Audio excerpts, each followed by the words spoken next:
श्रीमत्परमगम्भीर स्याद्वादमोघलाञ्छनम् जीयात्रैलोक्यनाथस्य शासनं जिनशासनम्।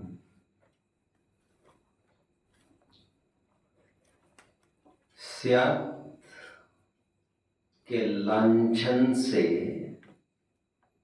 अंकित यह जिनशासन है। कथन कई प्रकार के होते हैं अथवा एक ही कथन के कई प्रकार के अर्थ हो सकते हैं। कहीं तो ये बताया जाता है कि देह में भगवान है, कहीं तो बताया जाता है कि मंदिर में भगवान है। सबकी अपनी अपनी विवक्षा है। मंदिर में भगवान है कहने का तात्पर्य चरणान्योग की पद्धति थी। This was for beginners, for starters. आज तक के मान्य रागी द्वेषी देवी देवता ये हमारे आराध्यादर्श नहीं है। हमारे आदर्श आराध्य वीतरागी भगवान होते हैं। इसके लिए मंदिर में भगवान है ये कहा। पाप, अत्यंत दारुण पाप दलदल में बैठे हुए जीव को उठाकर हमने मंदिर तक लाया, यह क्या कम हुआ? लेकिन बाद में कहना पड़ा देह देवल में रहे, जन मंदिरों में खोजते, हंसी आती मानो सिद्ध भोजन खोजते। जो लोग भगवान की खोज मंदिरों में ही करते हैं उनको यह बताया गया कि भगवान किसी मिट्टी में, किसी पाषाण में, किसी धातु में वास नहीं करते। भगवान हम तुम स्वयं है, क्योंकि भगवान का अर्थ ज्ञान और आनंद के स्वभाव से संपन्न। ये सब प्रकार के अर्थ बताए गए। क्या है वो?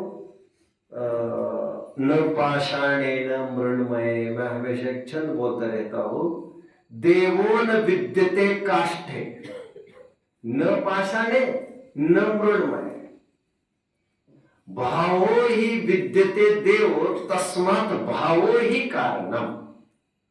भगवान का वास कहीं और हुआ नहीं करता है, भगवान हमारे अंदर हुआ करते हैं। और जो ऐसा जानता है, अयम आत्मा शरीरेषु यो जानाति सो पंडिता। शरीर में स्थित इस आत्मा को जो जानता है, इस आत्मा को भगवान रूप जो जानता है, उसी को पंडित जानना चाहिए। बट नए लोगों को ये कैसे समझ में आएगा? मैं भगवान ऐसे कैसे समझ में आएगा? तो उनको कार्य भगवान दिखाने पड़ेंगे पहले। कारण भगवान सीधा समझ में नहीं आता। रोटी कहकर क्या दिखता है? वही दिखता है ना जो खाते हैं हम। आटा कैसे दिख सकता है? आम जनों को तो नहीं दिखता ना। रोटी मतलब तो उनको तो यही लगता है, ये तो रोटी है। लेकिन कारण रोटी, रोटी का सामर्थ्य जिस आटे में है उसे भी रोटी कहते। ये थोड़ी नई बात हो जाती है। तो कई प्रकार की अपेक्षाएं आती है। कहीं जिनागम में आता है निश्चय को अंगीकार करो, कहीं आता है व्यवहार को अंगीकार करो। व्यवहार को अंगीकार करो का तात्पर्य यह सत्यार्थ नहीं है, बट मोक्ष मार्ग का सहचर अथवा निमित्त है। इस न्याय से इसे मोक्ष मार्ग कहा गया है। तो ये व्यवहार आरोपित कथन हो गया। व्यवहार को ये सत्यार्थ नहीं है, बस सत्यार्थ का नॉलेज कराता होने से इसे ऐसा कहा गया है। ऐसा मानना उसे कहते व्यवहार को अंगीकार करना। व्यवहार को अंगीकार करने का तात्पर्य व्यवहार कहो पर मानो मत। इसे कहते व्यवहार का अंगीकार करना। निश्चय का अंगीकार करने का तात्पर्य निश्चय ने बताई हुई वस्तु ही सत्यार्थ है ऐसा स्वीकार करना निश्चय का अंगीकार करना। व्यवहार ने का अंगीकार करने का अर्थ ऐसा नहीं लेना कि व्यवहार ने के विषय के प्रतिपादित विषय को यह मैं ऐसा ग्रहण करना, ऐसा नहीं, वहां पर अर्थ बदल जाएगा। कितने जन समझ रहे हैं? कहीं बात आती आत्मा का आश्रय लेना, कहीं बात आती निश्चय नहीं का आश्रय लेना। 11वीं गाथा समय सार की कितने जन ने पढ़ी है? 11वीं गाथा। उस 11वीं गाथा में कहा है व्यवहारो भूदत्तो देशिदो दुसुद्धनो भूदत्थ मस्सिदो खलु संवादिट्टि अवधि। कितने जन को याद है गाथा? न तो गाते अपन मिलकर। वहां पर यह कहा गया है कि भूतार्थ नय के आश्रय से सम्यक्त होता है। आज तक क्या सुनते आ रहे हैं? आत्मा के आश्रय से सम्यक्त होता है, भूतार्थ नय के आश्रय से। किसके आश्रय से बच्चों? कुछ तो बोलिए, किसके आश्रय से? भूतार्थ। आज तक सुनते आए आत्मा के आश्रय से, आज क्या बोला जा रहा है? भूतार्थ नय के आश्रय से। माँ क्या कहते बेटा, एक चम्मच ले लो, एक चम्मच ले लो, लास्ट चम्मच ले लो, लास्ट चम्मच नहीं लेना है, चम्मच में बैठा हुआ दूध लेना है, और एक गिलास ले लो, और एक गिलास ले लो, और एक गिलास पानी ले लो। पानी का माप दिखाने के लिए गिलास कहा, कभी कभी पानी हटाकर बात की जाती है। अपेक्षा समझने की बात है, शब्द एक ही होते हैं, कौशल लगता है समझने में। घर में सास बहू के झगड़े भी इसीलिए है, छोटे बड़ों के जो झगड़े हो रहे हैं आज, जनरेशन गैप, वो भी इसीलिए है क्योंकि सबका ये कहना है तुम समझ ही नहीं रहे हो मुझे क्या कहना है, और इस समझ का ही नाम स्याबाद है। कितने जन फॉलो कर रहे हैं मुझे? बोलो। भगवान का भगवान का अर्थ दो भगवान होते, कार्य भगवान, एक कारण भगवान। भग सुख और आनंदवान, एक तो सुख और ज्ञान प्रकट हुए वाले, और एक तो सुख और ज्ञान शक्ति वाला। सबके पल्ले लाल, लाल बिना कोई नहीं, याते भयो कंगाल, गाठ खोल देख नहीं। We all have divine fire in us. Abdul Kalam, the wings of fire, बात पूरी करो। We all have divine fire in us, but the need is to give wings to the fire. हम सब में वो भगवती चिंगारी है, जरूरत है उस चिंगारी को थोड़ा हवा का झोंका देकर भड़का करने की। We all have divine fire in us. Divine मतलब भगवती ताकत हम सब में है भगवान होने की। जो मेहनत करेगा वो उसे हासिल करेगा। राजा भोज कभी इस भारतवर्ष के सिंहासन को सुशोभित करते थे। लगभग 10वीं सदी की मैं बात कर रहा हूं। उनका टाइम 1010 से 1055 तक का, और उनके टाइम में, राजा भोज के टाइम में, राजा भोज का नाम कितने जन ने सुना है बच्चों? शायद ही कोई होगा जो राजा भोज का नाम सुना नहीं होगा कभी। और राजा भोज की एक खासियत थी, वो साहित्य को, साहित्यिकों को बड़ा सम्मान करता था। वो जानता था कि समाज के सुधार का मूल स्रोत और कर्णधार साहित्यिक, लेखक, विचारवंत हुआ करते हैं। इसलिए उनके दरबार में विद्वानों की बड़ी मान सम्मान था, और ये सुनते थे कोई भी कवि, लेखक, साहित्यिक उनके दरबार में जाता था, वो उन्हें माला माल किए बिना रहते नहीं थे। कभी अकेले राजा भोजपुर में 1-2 घंटे बात करूंगा। आज मुद्दे की क्या बात कर रहा हूं जरा सुनिए। राजा भोज के टाइम में यहां तक प्रसिद्धि हो गई थी कि राजा भोज ये चाहता था कि मेरे नगर में वे ही जन रहे जो संस्कृत पारगामी, सुनते समझते बोलते हो। इसलिए कहा जाता था जो उनके कहार थे, रथ ढोने वाले, वे भी फ्लुएंटली संस्कृत बात करते थे। यह तभी का जमाना है जब तोते भी आपस में संस्कृत में बात कर लेते थे। घंटों धारा प्रवाह रूप से क्या नगरी रही होगी, धारा नगरी के वे थे, और क्या देश होगा वो।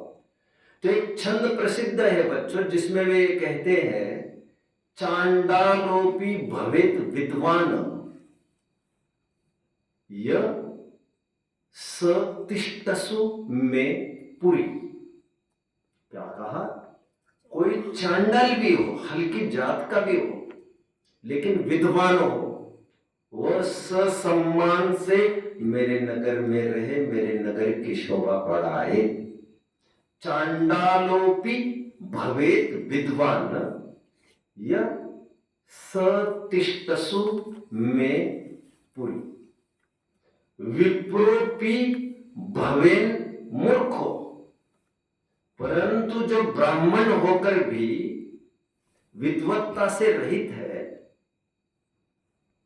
सपुरात बहिरस्तु में, वो मेरे गांव से बाहर निकलकर चला जाए। कितनी कीमत होगी विद्वानों की इसके नगर में। तभी तो राजा भोज मरने के बाद एक जन सहज में ही बोल पड़ा था, अद्य धारा निराधारा, आज ये धारा नगरी निराधार हो गई। अद्य धारा निराधारा निरालंबा सरस्वती, आज सरस्वती निरालंब हो गई, उसका आश्रयदाता चला गया।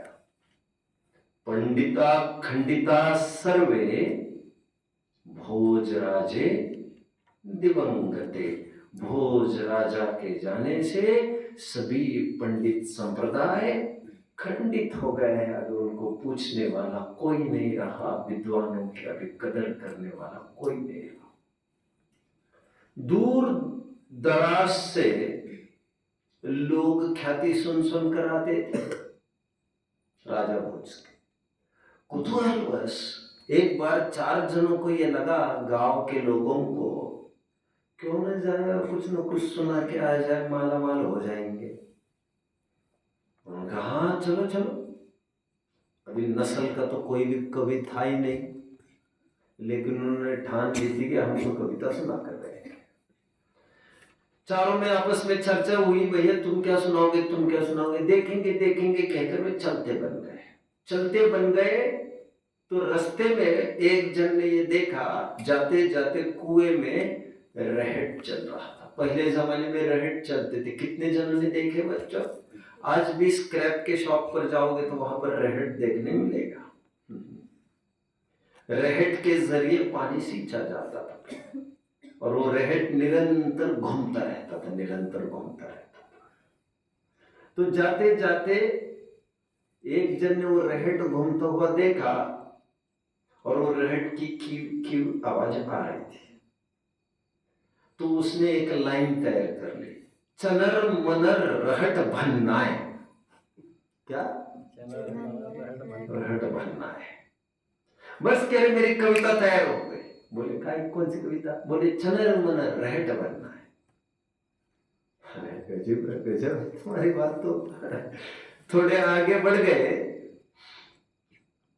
तो एक बैल था, वो फॉडर खा रहा था, घास फूस खा रहा था। तो उसको देखकर दूसरे ने कहा लो मैंने भी कविता तैयार कर। बोले तुमने क्या तैयार कर ली? कोल्हू का बैल खली भूस खाए। बोले ये कविता सुनाओगे तुम वहां पर? हाँ यही कविता सुनाऊंगा। 2 जनों की कविताएं तैयार। फिर आगे बढ़े तो वहां से एक जन कंधे पर धनुष लेकर दूसरी तरफ एक, क्या कहते हैं उसको, अर्चित, क्या कहेंगे उसको, एक तरफ तरकस था। तरकस समझते हो? तुणीर, जिसमें बाण रखते, तीर रखते। तो वो आ रहा था वहां से, तो एक जन के मुख से निकला, वहां से आए तरकसबंध। तरकसबंध समझ में आया? वहां से आए तरकसबंध, मेरी भी कविता तैयार होगी। वहां से आए तरकसबंध। चौथा बोला, चौथे को पूछा गया तुम क्या सुनाओगे? बोले मैं वही देखूंगा, मैं एक्स्ट्रॉर्डिनरी एबिलिटी है मेरे में, मैं आशु कवि हूं, मैं अचानक तैयार कर लेता हूं, वही पर देख लूंगा। अभी कोर्ट में चले गए, अंदर में एंट्री नहीं मिल रही थी, तो उन्होंने कहा बोल दो बहुत बड़े कवि आए हैं दूर से। राजा को जैसे ये खबर मिली बहुत दूर से कवि आए, बोले पहले बुलाओ। सब सेशन, सब आज के कार्यक्रम होल्ड पर रख दिए, बोले उन कवियों के कविताएं सुनेंगे आज। बोले बोलते जाइए, तो धड़ाधड़ उन्होंने सुनाना चालू किया। क्या क्या सुना है बच्चों? चनर मनर रहट बनना, एक कोल्हू का बैल खली होश खाए, वहां से आए तरकसबंध। चौथे को पूछा तुम बोलो कुछ। अब वो चौथा बोले न बोले, तब तक राजा भोज एकदम चिंता में चले गए, यार ये क्या सुना रही है सब। तो चौथा को जो बोलने ही जा रहा था, जितने में राजा भोज ने पूछा अपने पंडित परंपरा को, जो लाइन से बैठे थे सब पंडित, बड़े बड़े धनाढ्य बैठते थे पिछली पंक्ति में, प्रथम श्रेणी में बैठते थे सभी विद्वान, राजपुरोहित, सलाहकार, मंत्री। हम कहिए क्या कहना चाहते हैं? तो उन विद्वान परंपरा ने कहा ये बहुत पहुंचे हुए कवि दिख रहे हैं। ये पहला कवि ये कह रहा है चनर मनर रहट भन्नाए, मतलब रात दिन यह जीव गोरख धंधों में उलझ रहा है, न रात देखता है न दिन देखता है, अनादिकाल से यही परंपरा चलती आ रही है। सेकंड, अच्छा करे ये तो, इसने तो मेरी आंखें खोल दी, इसका क्या कहना है? कोल्हू का बैल खली भूस खाए। कोल्हू का बैल कितने जन ने देखा बच्चों? कोल्हू कितने जन ने देखा? तेली के पास कितने जन है? तेली तेल निकलता जो गोल गोल, तेल निकालते, आज भी देखने में आते ही है तेली लोग। वो एक तरफ खली इकट्ठा करते जाते हैं, तेल निकालते लकड़ी से, देखा है। पहले ही ये जो काम कर रहे मशीन से, पहले ये बैल करते थे ये काम। कोल्हू के बैल कहा जाता था उनको। उनके खासियत होती थी इन बैलों को, अभी हमारे भूगोल में इनकी एक खासियत होती थी इन बैलों की, ये गोल गोल गोल गोल घूमते रहते थे, तेल निकालते रहते। आंखें बंद कर देते थे। बट ये गोल गोल कोई भी घूमेगा तो चक्कर आकर तो गिर नहीं जाएगा क्या? तो इसलिए इनकी आंखें बंद की जाती है, बैलों की आंखें बंद की जाती है, जिसके बल पर उसको ये नहीं पता चलता कि मैं गोल गोल घूम रहा हूं, और इसके कारण उसे चक्कर नहीं आती। उसकी मेहनत से तेल इतना निकलता है, लेकिन खाता क्या है ये? खली और भूस, जिसमें तेल की कुछ भी मात्रा नहीं है। बनाता इतना तेल है और खाता एक कण भी तेल नहीं है, शुष्क चीज खाता है, स्निग्धता से रहता। खली और भूस, कितने जन समझ रहे?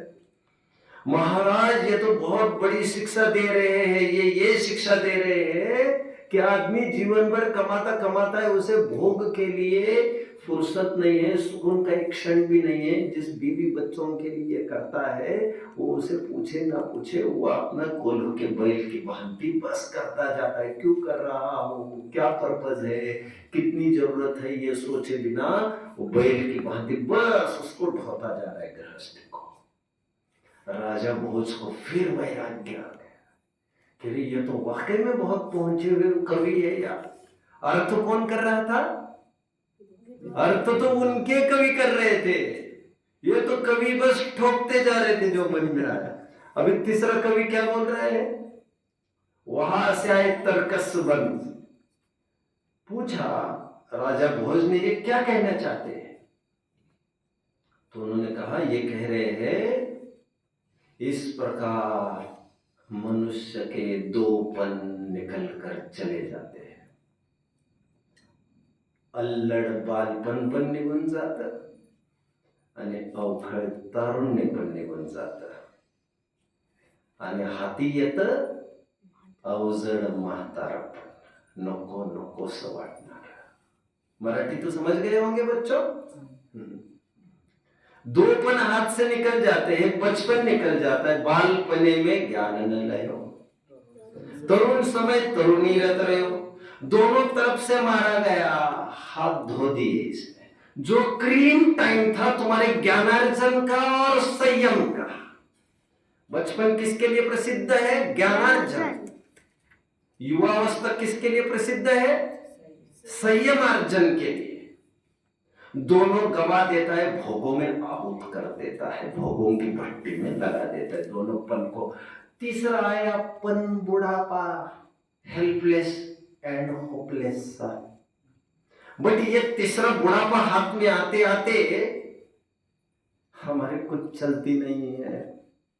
वहां से आए तर्कस बन, मतलब यमराज वहां पर आकर धावा बोलता है, अपना डेरा जमा देता है. अभी खाऊं कि फिर खाऊं, ऐसा मुंह खोल कर बैठा है सामने. वहां से आए तर्कस बन का तात्पर्य मौत की तलवार माथे पर निरंतर टंग रही है. जाने का टाइम आ गया. अभी एक एक इंद्रिया जवाब देने लग गई. बाल सफेद होने लग गए, कान पर मशीन आ गई, आंख पर मशीन आ गई, कमर में दिक्कत आ गई, हर चीज में दिक्कत है. और तो और समझने में भी दिक्कत आने लग गई अभी तुम्हें. एनीवे, तो कहते हैं ये तो तीसरा कवि ये कहना चाहता है, यमराज सामने खड़ा है तब भी ये नहीं चेतता है. तृष्णा शांत नहीं हो रही है. बुढ़ापा और मरण सामने आने पर राजा बहुत सजग हो गए. चौथा कवि को क्या कहना है मैं पूछना चाहता हूं. तो चौथा कवि कुछ बोल ही नहीं रहा था. तो उसने ये पहले डिक्लेयर किया था, मैं कौन हूं? आशु कवि हूं. कौन? आशु कवि किसे कहते हैं? तत्काल, अति विद्वान. विद्वान नहीं थे, वे तो वैसे ही आ गए थे दाव चलाने. तो चौथे ने वैसे बोल दिया. पहले तीन ने क्या बोला? चनर मनर रहट बनना है, कोल्हू का बैल खली घुस खाए. तीन वहां से आए तर्कस बन. चौथे ने कहा और राजा भोज है मूसर चंद. क्या ये सब बातें चलते हुए ये बैठे हैं सिंहासन पर. ये समझ रहे हैं हमने मरण को वरण कर लिया. ये क्या समझ रहे हैं कि हम तो राजा बन गए. ये मूर्ख बन रहे हैं. अभी ठिकाने आ जाएगी इनको. अच्छे अच्छे कहलाने वाले राजा इसी मिट्टी में दबकर खत्म हो गए. और फिर भी इनको सुध नहीं है, सिंहासन संभाले बैठे हैं. इसे कहते हैं सांकेतिक भाषा है. क्या कहते हैं बच्चों? सांकेतिक भाषा. अभी मैं वो कथा नहीं सुनाऊंगा आपको. विद्युत तमा की एक कथा कालिदास वाली. एक दिखाया, दो दिखाया मैंने, फिर कभी कही होगी. मैं आपको शीघ्र ले चलता हूं दूसरी कथा की ओर.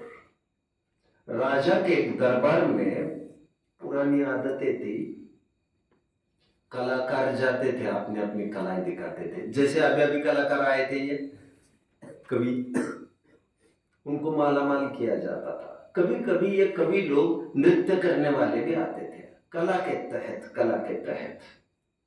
तो एक नर्तिका, उन भजन मंडली आकर बैठ गई वहां पर. बोले कुछ करना चाहते, सुनाना चाहते राजा को. ठीक है भैया आ जाओ. फिर वो नाचने लग गई. और वो घर वाला आदमी, पति, घर के जो बच्चे हैं, कोई डफली बजाने लग गए, कोई ढोल बजाने, तबले बजाने लग गए, और नर्तिका नाच करने लग गए. सब जगह ख्याति तो थी. ये जो राजा है ना, ये कंजूस भारी है. तो ये नाच तो पूरा देख जाएगा आपका, लेकिन कोई देगा वेगा कुछ नहीं है, रुको तो कुछ नहीं होगी। तो नाचते नाचते नाचते रात के अंतिम प्रहर आकर खड़ी हुई है। बेचारी नाच ही रही है, कब से घंटों बीत गए। फिर थक इतनी गई, राजा खुशी नहीं हो रहा था, पैसा ही नहीं मिल रहा था। तो नाचते नाचते वो बोली, रात घड़ी भर रह गई, था कि पिंजर आए। रात घड़ी भर ही रह गई, अभी सुबह होने को है, और ये पिंजरा थक गया, बस थक गया। नटनी कहती सुन पति, धीमी ताल बजाए। क्या कहती वो नटनी? अभी धीमी ताल बजाओ, बहुत थकान हो गई है मुझे, कितनी नाचूंगी। होप खत्म हो गए उसका, कुछ भी मिलने की। राजा वैसे बहुत दिन टेंशन में चल रहा था। दरअसल उसकी लड़की चाहती थी मैं भागकर चली जाऊं, लव मैरिज, वजीर के लड़के के साथ। तो रात दिन ही टेंशन में रहता था राजा। राजा ये सोचता था मेरी लड़की शादी रचने का सोच रही है, परमिशन मांग रही है, और मैं मना रहा हूं तो मान भी नहीं रही है। मैं क्या करूं, इसे खत्म कर दूं?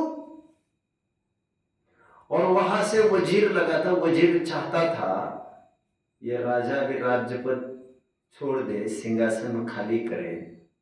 कब तक ऐठे बैठेगा सिंहासन को, अबे हमें भी तो थोड़ा सा संभालने दे। वो भी नाराज था। आप समझ रहे बच्चों? साथ में एक सन्यासी आदि भी पहले गुरु भी हुआ करते थे ना, वे भी बैठते थे। तो गुरु भी बैठे थे एक आसन पर। इस प्रकार पूरी सभा बैठी थी। सभा बैठी ही थी कि राजा अचानक ये सोचने लग गया। राजा ये सोच रहा था मैं वजीर को खत्म कर डालूंगा। क्यों? वो चाहता है राज्य को हथियाना, लड़के को भी खत्म कर डालूंगा, क्योंकि वो मेरी इच्छा के विरुद्ध शादी करना चाहते हैं। उस वजीर के लड़के को भी खत्म करूंगा, इच्छा के विरुद्ध शादी करना चाहता है मेरी लड़की से। वो चाह ही रहा था। जितने में अचानक क्या हो गया, ये जैसे ये सुन रहा था ना, सुन रही थी, क्या बोल रही थी वो नटी? रात घड़ी भर रह गई, था कि पिंजर आए। नटनी कहती सुन पति, धीमी ताल बजाए। जितने में ताल बजाते बजाते पति ने क्या कहा देखिए, बहुत गई थोड़ी रही, थोड़ी हूँ अब जात, दाव मत छूको नटनी, फल मिलने की बात। अभी तो क्लाइमैक्स है, अभी तो पीक टाइम है, ये टाइम को अभी नहीं चूकना चाहिए। अभी ताल को धीमी नहीं कर सकता मैं। लोग में कहते हैं ना, बस तोंडापर्यंत आलाय, बस मुंह तक आया, अभी अभी ढीले मत रहो, अभी काम होने वाला है, अभी धैर्य को मत छोड़ो। वो बोलता जा रहा था। जैसे वो सुना राजा ने, राजा पहली बार इतना खुश हुआ, उसने आदेश दिया राजकोष में से पैसा बरसा दो। आज इसने मुझे बहुत बड़ा संबल दिया। क्यों संबल दिया? मैं इतना अधीर हो बैठा था, इसे खत्म करो, इसे खत्म करो, इसे खत्म करो के, लेकिन मैंने ये सोचा थोड़ा पेशेंस रखो, ठीक हो जाएगा। उसका असर ये बन गया, जो ये गीत चल रहा था ना, बहुत गई थोड़ी रही, थोड़ी हो अब जात, बस अभी लास्ट हो रहा है, कर लो, कुछ भी कर लो, हो जाएगा, हो जाएगा, मत चिंता करो, नाउ नो लुकिंग बैक। दाव मत चूको नटनी, फल मिलने की बात। जैसे वो लड़की ने सुना राजा के, तो लड़की को ये लगा मुझे जल्दबाजी नहीं करना चाहिए। पिताजी कहते थोड़ा रुक जा, शादी के लिए अच्छा वर मैंने देख लिया है, थोड़ा पेशेंस रखना चाहिए। वहां पर वजीर ने यह सोचा मुझे जल्दी नहीं करनी चाहिए, जीवन भर मैंने सरदार का नमक खाया है। इसी के पनाह में अपन जिए, हम क्या सोच रहे सिंहासन हाथी आने की, ये गलत बात है। वहां पर एक तपस्वी बैठा था, उसे ये लगा मेरा जीवन चला गया, मैं कब तपश्चरण करूंगा। जैसे ही वो नृत्य खत्म हुआ, राजा ने पैसा बरसाया, वैसे लड़की ने आकर ये कहा पिताजी जैसे आप कहेंगे वैसे मेरा विवाह करो होगा। वजीर ने आकर हाथ जोड़ते हुए ये कहा कि राजन आपकी आज्ञा मेरे शिरों आते हैं। तपस्वी ने उठकर झट से ये कहा मेरा टाइम हो गया, मुझे संन्यास लेना चाहिए। सबको अपने अपने लायक उसमें बात मिल गई। कितने जन फॉलो कर रहे बच्चे मुझे, और शिक्षा एक ही दी जा रही थी। वो तो पैसे मिलने के लिए कह रहा था अभी थोड़ी भी रफ्तार को धीमी मत करो, दाव मत चुको चौहान। मोक्ष मार्ग प्रकाशक में कुछ सांकेतिक भाषाओं का प्रयोग किया है। 2-3 बहुत शानदार स्थल है, उन स्थलों को पढ़ने पहले आप मेरी तरफ ध्यान दें सभी जन।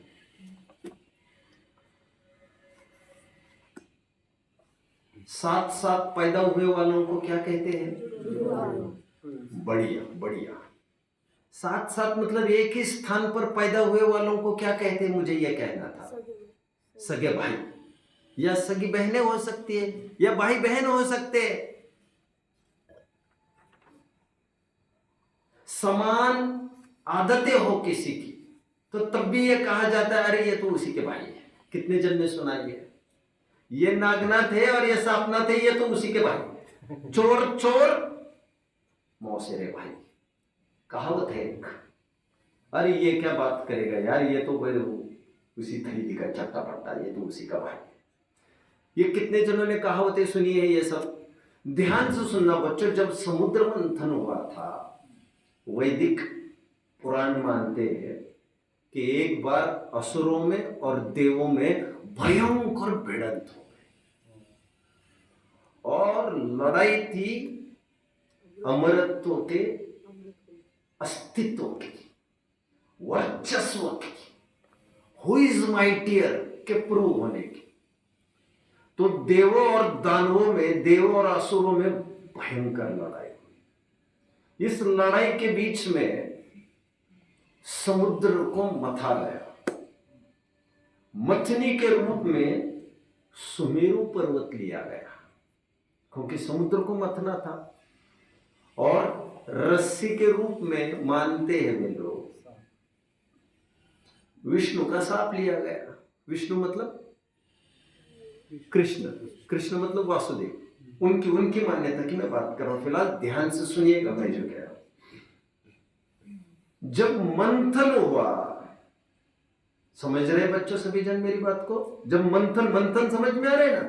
जब मंथन हुआ, घी मतते हैं ना रवि से, जब मंथन हुआ तो उसमें से 14 एलिमेंट्स बाहर निकले जिसे 14 रत्न कहते हैं। हालांकि जैन ग्रंथों में ऐसा कोई उल्लेख नहीं है। जैन ग्रंथों में चक्रवर्ती के 14 रत्नों का उल्लेख जरूर है, और 14 रत्नों में से काफी कुछ रत्न मैच भी कर रहे हैं, कुछ मैच कर ही रहे हैं, बट कोई तालमेल है ऐसा नहीं दिख रहा। एनीवे, सबसे पहला रत्न निकला विष, कालकुट विष। तो शंकर ने यह सोचा कि हम तो दुनिया की पीड़ा को हर लेते हैं, तो ये तो मैं ही ग्रहण करना चाहूंगा। तो उन्होंने जहर ले लिया। मैं ज्यादा नहीं बताना चाहता, मुद्दे की बात बताना चाहता हूं। फिर और ऐसे 14 रत्न निकले। एक घोड़ा निकला, एक हाथी निकला, एक कौस्तुभ मणि निकला, एक पद्मराग मणि निकला, एक शंख निकला, 5 जन्य शंख जिसे कहते हैं, एक लक्ष्मी निकली। ध्यान रखना, 2 वर्ड्स को ध्यान रखें। कौन कौन से? एक विष और एक लक्ष्मी। बाकी काफी सारी चीजें निकलती रही। एक अमृत भी निकला जिसे देवों को सौंपा गया और देवों को अमर कर दिया भगवान ने, ऐसा कहा जाता है। अभी 2 वस्तुओं की तरफ ध्यान आकर्षित करिए बच्चों, विष और लक्ष्मी। इस न्याय से ये दोनों कौन हो गए? हाँ, विष और लक्ष्मी कौन हो गए नाते से? बहनें हो गई। अलास, आपको इतनी भूमिका जमाने के बाद भी आप उत्तर न दे पाए यार। एक साथ पैदा हुए तो उस न्याय से या तो भाई भाई कहते या तो भाई बहन कहते, बट लक्ष्मी है और विष है तो मान के चले बहन बहन तो है, एक जगह पैदा हुए है। इस न्याय से लक्ष्मी को विष की बहन कहा गया है। इस न्याय से कितने जन फॉलो कर रहे हो? अब ये अलंकारिक भाषा में ये बताया जाता है, जो जो धन के पीछे लगा है उसे ये कहा जाता है धन और कुछ नहीं, जहर है, साक्षात जहर। मैंने आपको बताया है बच्चों, जितने शब्द सोने के लिए प्रयोग होते हैं उतने शब्द जहर के लिए प्रयोग होते हैं। मैंने एक बार कहा था, याद आ रहा है आपको? एक यमक अलंकार भी कहा था, कनक कनकते मादकता सो गुनी अधिकाई। ये पाए बोरात है, ये खाए बोरात है और वे पाए बोरात। याद आ रहा है? मैंने कभी ये सुनाया था, क्या अर्थ है इसका? कनक कनकते मादकता सो गुनी अधिकाई। कनक किसे कहते? कनक बच्चों, सोने को, सोने को ही नहीं कहते कनक, जहर को भी कनक कहते हैं। मैं वो कह ही तो हो रहा हूं, डिक्शनरी में जितने शब्द धन और सोने के लिए है वे सब शब्द जहर के लिए है। कहने की कोशिश की गई है अक्षरों के द्वारा, यह परिग्रह हलाहल है, जहर है जिसकी तुम पीठ ठोक रहे हो। हमारे ग्रंथों में अकलंग स्वामी कहते हैं सर्वदोष प्रसव योनि। क्या कहा? सर्वदोष प्रसव योनि। किसे? परिग्रह को। ये जो परिग्रह है ना, सभी दोषों को पैदा करने की जड़ है, जड़। सर्वदोष प्रसव योनि। आपको याद आ रहे गाने वाले मोची की कथा बच्चों? गाने वाली मोची को कथा नहीं सुनी आप लोगों ने? नहीं सुनी। एक मोची था, गाता रहता था, रात दिन गाता रहता था। बगल में राजमहल था और राजा को हैरानी हुई एक दिन, ये रात दिन गाता रहता है यार, मुझे तो एक मिनट की भी चैन नहीं है। अरे खुश है कैसे इतना? एक दिन उसे बुलावा भेजा और सुनो उसकी ताकत। बोला मैं नहीं आ सकता। राजा ने कहा कोई बात नहीं, गरजवंताला अक्कल नसते। राजा ने कहा मैं ही चल जाऊंगा उसके पास। पैसे को ही तो कोई के पास जाना चाहिए, मरीज को ही तो डॉक्टर के पास जाना चाहिए। वो दौड़ा पहुंचा। बोले तुम इतने खुश कैसे? कितना? मुझे कुछ नहीं चाहिए। जिनको कुछ न चाहिए वे शाहन के शाह। शाह नहीं है, वे शहंशाह है जिनको कुछ नहीं चाहिए। राजा ने आग्रह से जाते जाते उसे कुछ पैसे दे दिए। और पैसे कितने दिए होंगे? 99 रुपए। अब उसको ये लगने लगे 1 रुपया आ जाए तो 100 रुपए हो जाए। कुछ महीने साल बीत गए, वो गाना ही बंद हो गया उसका। उसने कहा क्या बात है, गाना कैसे बंद हो गया? बोले अब मुझे रोज चिंता है पैसे की। निष्कर्ष कौन बताएगा? अर्थम अनर्थय भावय नित्यम। यह अर्थ महाअनर्थ की जड़ है। मैं आपको किस दिशा में लेके जा रहा हूं समझ में आ रहा है? मैं इतना बस कह रहा हूं, जहर और लक्ष्मी सगी बहन है। कनक कनकते मादकता सो गुनी अधिकारी। सोने को एक धतूरा के खाने से क्या होता है? धतूरा देखा है? धतूरा शंकर जी को चढ़ाते ना, धतूरा कांटे वाला फल, बड़ा मीठा होता है। नहीं खाए कभी? अरे खाओगे तो ठेठ साथे आसमान पहुंच जाओगे। धतूरा जानते हो बच्चे? धतूरा जहरीला फल होता है, जहरीला। और जो उसे खाता है फिर उसको सब पीला पीला दिखने लगता है, चक्कर आने लगती है। एक के दो भांग भांग होती है ना, भांग में भी मिलाया जाता है, गजब है। ईश्वर भी वो खाते होंगे। एनीवे, मुझे तो ये कहना है बच्चों, वो कनक से मादकता चढ़ती है धतूरे से, बट साहित्यिक कहते हैं वे खाए बौरात है और ये पाए बौरात। और ऐसे ही मादकता सोना चांदी धन देखकर भी होती है। आइए वो प्रकरण में पढ़ के दिखाता हूं बच्चों, जल्दी, पेज नंबर 281। इतना सब कहा, उसका सार एक लाइन में यहां पर आइए। जैसे सुप्त मुक्तावली, मिला मिला मिला, जैसे सुप्त मुक्तावली, मिला। पैराग्राफ खत्म होने के, पहला पैराग्राफ खत्म होने के 2-3 लाइन ऊपर देखिए बस। जैसे सुप्त मुक्तावली में कहा है लक्ष्मी को कमलवासिनी कहा, और कही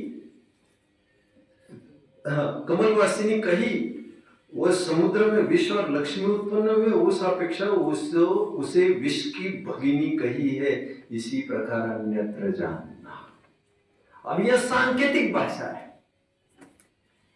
इसके 2 अर्थ है बच्चों। हमें यह नहीं पता मंथन हुआ था कि नहीं हुआ था। हमारे यहां सुमेरु पर्वत तो अचल बताया गया, ऐसे हिलता डुलता नहीं हो। हम तुम कह रहे उससे मथा है, कोई खेल खेलो नहीं। लेकिन दोनों को बहने सिद्ध करके क्या दिखाया जा रहा है, यह धन नशा पैदा करता है। नशा, धन की भी एक नशा होती है, बिवेर, इससे दूर रहो, ये बताना चाहते हैं।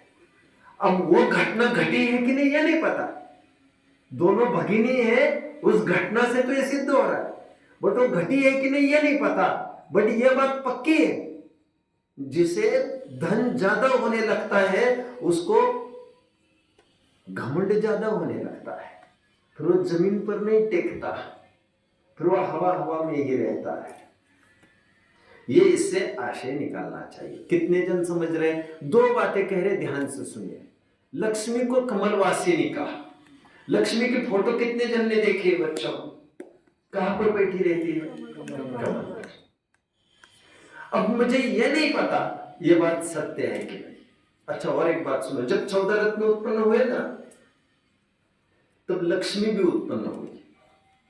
वे लोग मानते लक्ष्मी चेतन थी और वो कमल पर आरूढ़ कर दिया गया उसको, ऐसा वे लोग कहते। मैं ये नहीं जानता वो कमल पर लक्ष्मी बैठती है कि नहीं, बट यहां पर लक्ष्मी को कमलवासिनी कहा, मतलब क्या मालूम? लक्ष्मी को कमलवासिनी कहा, कमल का तात्पर्य यहां पर सम्यक दृष्टि, और लक्ष्मी सम्यक दृष्टियों को सहज ही प्राप्त होती है। यहां पर तो आशय ये कहना चाहते हैं, आशय आशय समझिए ना, उस लक्ष्मी को और कमल का कोई संबंध है ना, इस लक्ष्मी और जहर का कोई संबंध है। यह अलंकारिक भाषा है, अलंकारिक भाषाओं से ये कथाएं रच डाली लोगों ने। 2 बातें बच्चों, 2 बातें देखो। जैसे सुप्त मुक्तावली में लक्ष्मी को, मिल रहा है सबको, लक्ष्मी को कमलवासिनी कही, एक, उस समुद्र में विष और लक्ष्मी उत्पन्न हुए, उस अपेक्षा उसे विष की भगिनी कही है, इस प्रकार अन्यत्र कहते हैं। यह सांकेतिक भाषा है, सांकेतिक। अभी अच्छे जन माता खुजलाते रहते, ये समझते नहीं है ये पैराग्राफ जब आता है। मैंने सोचा हमारे ग्रंथों में किस प्रकार टोडरमल जी ने भी कुछ प्रयोग किए हैं क्या, ऐसे वो भी दिखा दो। एक तो ये हुआ, कितने जन पूरी तरह से समझ गए हैं ये लाइन जो मैंने पढ़ाई? शाबाश। किसी को कोई डाउट बच्चों? अभी के लिए इतना ही। और एक बात, जो कमल पर बैठी लक्ष्मी, वो लक्ष्मी का क्या करना?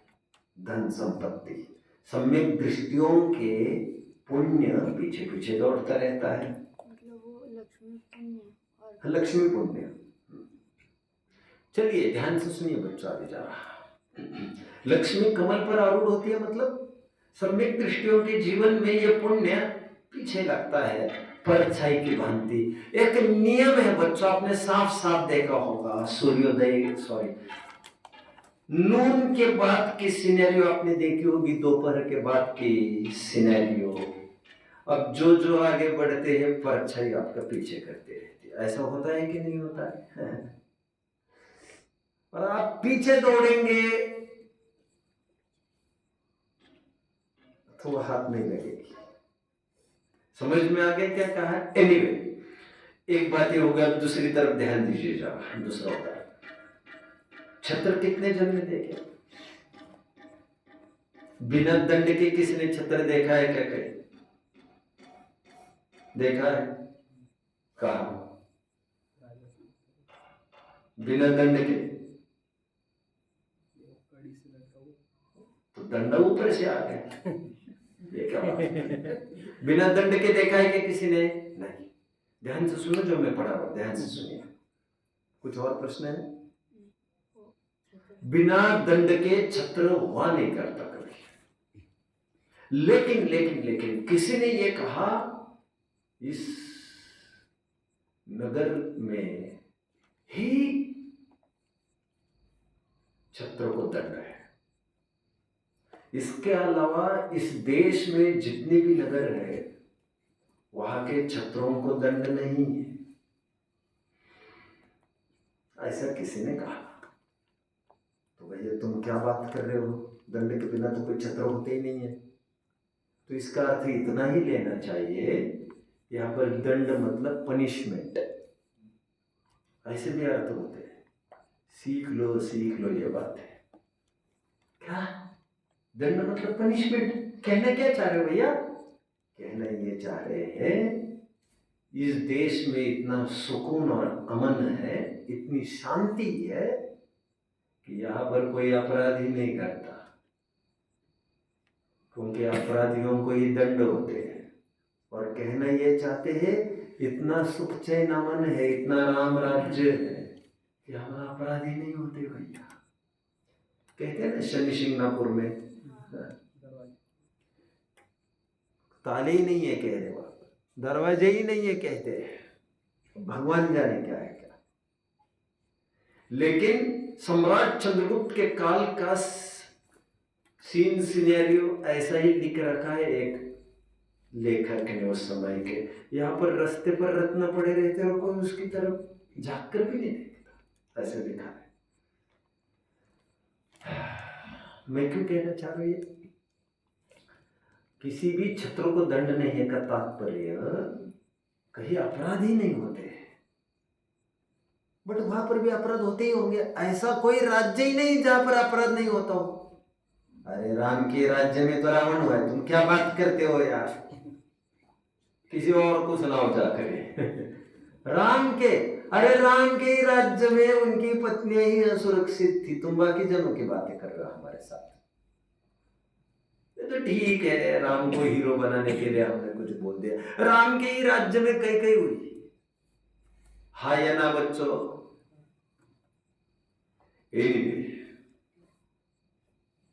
ऐसा कोई स्थान नहीं जहां पर अपराध होते नहीं हो, और ऐसा कोई स्थान भी नहीं जहां पर दंड नहीं दिए जाते हो।